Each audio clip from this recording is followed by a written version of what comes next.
day has come, people. We finally have news about the Resident Evil Netflix series, and you know what? It's pretty awesome.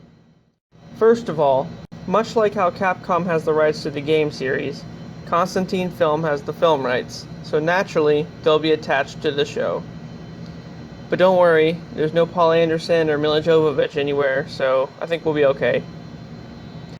We got the first bit of information back in January of 2019, as reportedly, the plan is to expand the existing Resident Evil universe and deepen its mythology, while maintaining the source material and incorporating some key elements from the games. The drama series will explore the darker inner workings of the Umbrella Corporation and the New World Order caused by the outbreak of the T-Virus. A year after this news, in January of 2020, Netflix's social media account listed an official description for the series, which was quickly removed.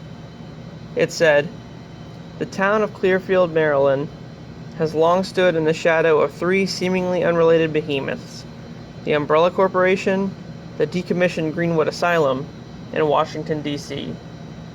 Today, 26 years after the discovery of the T-Virus, secrets held by the three will start to be revealed at the first signs of outbreak."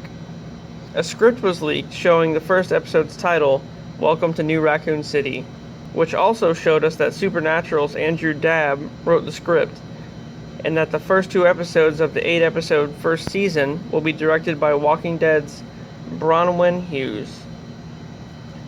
Soon after the script leak, we got another plot update. This one was a bit different from the other one. In the first timeline, 14-year-old sisters, Jade and Billy Wesker, are moved to New Raccoon City, a manufactured corporate town, forced on them right as adolescence is in full swing. But the more time they spend there, the more they come to realize that the town is more than it seems, and their father may be concealing dark secrets that could destroy the world. Cut to the second timeline, well over a decade into the future. There are less than 15 million people left on Earth, and more than 6 billion monsters, people, and animals, all infected with the T-Virus. Jade, now 30, struggles to survive in this new world, while the secrets from her past about her sister, her father, and herself continue to haunt her. So I suppose so far, as it said, the series will dive deeper into Umbrella and the T-Virus, and then go through the course of the outbreak, leading into this post-apocalyptic world. I mean, it sounds like they may do a Tarantino-style thing here, going back and forth between, like, the before and after the outbreak, which is fine. The Wesker thing is intriguing because there are the Wesker children from the game, of which Albert Wesker was the last of, except for Alexis, who we got introduced to in Revelations 2. I wonder if the name Wesker is an homage, or if the dad is actually named Albert Wesker.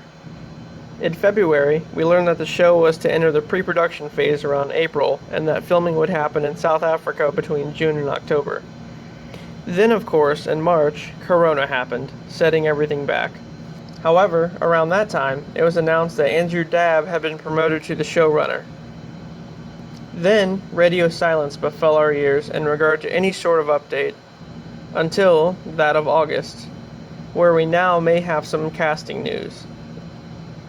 Casting has been offered to some actors for some certain roles in the show, but nothing is confirmed as of yet. Ross Lynch, former Disney star who played Jeffrey Dahmer in My Friend Dahmer as Leon S. Kennedy, Samara Weaving from Ash vs. Evil Dead and Bill and Ted Face the Music as Claire Redfield, Abigail Breslin from another popular zombie film, Zombieland, as Jill Valentine, Jeremy Irons, who played Alfred Pennyworth in the DCEU, and Adrian Veidt in the HBO series Watchmen as Police Chief Brian Irons. Irons playing Irons. And of course, Ian Glenn, possibly coming back to the series to play William Birkin, the character who he technically played in the movies, only they changed the name to Dr. Isaacs for whatever reason. Just, you know what, don't get me started on that.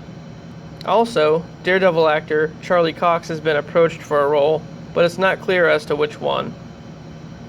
So there you go, finally some insight on the long-awaited series. And don't forget, the movie's still in the works too. So next year will be a good year for us Resident Evil fans.